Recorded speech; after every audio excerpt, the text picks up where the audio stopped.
Sa bawat hakbang na ating ginagawa, may landas na binubuo, may bagong simula. Ang bawat desisyon ay bahagi ng paglalakbay. Ang bawat pagkilos, may direksyon na tinatahak. Sa daan ng buhay, hindi lahat ay madali.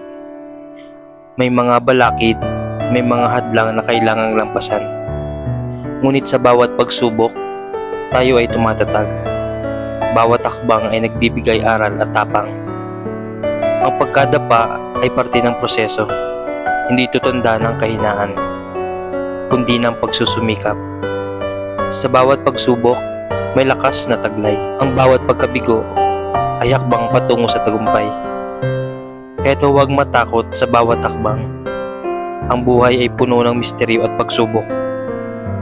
Sa bawat hakbang na ating tatahakin, tagumpay ang naghihintay sa dulo ng daan.